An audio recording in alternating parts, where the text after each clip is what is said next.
Let's begin today's Vanguard news with new support for everyone's favorite Gyaru from Lyrical Monasteria that nobody plays, Kyoka, as well as new cycle cards for every nation and EZBT02. Pure gold thread else but while on rear guard, lets you put herself into your soul at the start of your battle phase and you played a magazine order this turn. To draw a card then give one of your grade 2 or lower units 5k power. Did Kyoka really need another unit going to soul to generate card advantage? Especially one that disappears before you can even attack with her. Plenty of research Norma when placed on rear guard lets you pay 1 counter blast to add up to 1 magazine card from your deck. And while on rear guard, she gets the boost ability if you played a magazine card this turn. Kyoka finally gets a direct magazine searcher instead of relying on RNGesus or picking it up from the trash bin.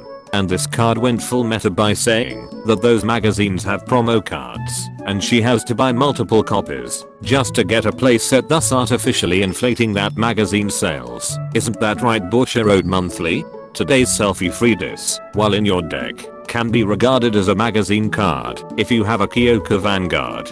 And while on the back row rear guard, you can retire herself at the end of your turn to add either a Kyoka or magazine card from your drop zone. All I can say is, get your pencil sharpening hands on Blue Frontier Arc while she's still cheap, because Kyoka finally got very consistent thanks to this card Norma. The deck can do up to 5 attacks with 2 rear guard columns swinging for around 40k each. Finally, Dancing Princess of the Flame Justina, Avarice Rester, Panthera the Slasher, Obligated Dragon, Nectar Fairy Qtile, and wants to look at the side of your face alpha when placed on rear guard from hand, lets you discard 1 card if you did not play an order this turn to send up to 1 order card that isn't a Regalis piece from your deck to the drop zone. Then that card gets a continuous effect that lets you play it from your drop zone, and that card is put to the bottom of your deck instead if it would be put to the drop zone after being played. Take note that you still need a Vanguard with a grade equal or lower in order to play the card you sent to the drop zone, and that order's cost must still be paid. For Dragon Empire, Tamira gets easier access to broken toys, meanwhile Bavsagra has extra ways to get her arms card.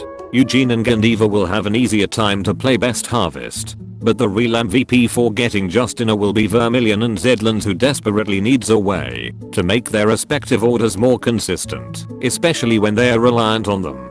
Dark States will probably be the least nation to benefit from this cycle card, seeing as they barely rely on order cards, with Luquia being the only deck that actually relies on one.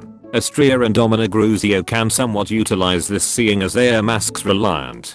Panthera will supposedly be the most expensive among them all, as Brandgate lives and breathes set orders. There's only 3 to 5 decks in Keta Sanctuary that can benefit from Obligated Dragon, with Knight of Blue Skies Harmville being the most beneficiary. Thegria can finally search her set orders with 1 less soul cost, although Retrospective Dragon is still more useful since it has other uses. And any Keta deck that wants to abuse wisdom of beginning with teeth out like Ezel Luad or Eziel for Stoicheia, Qtile will be the second most expensive among these cycle cards, because Zorga and Mythiarch Habitat just got even more stupidly expensive.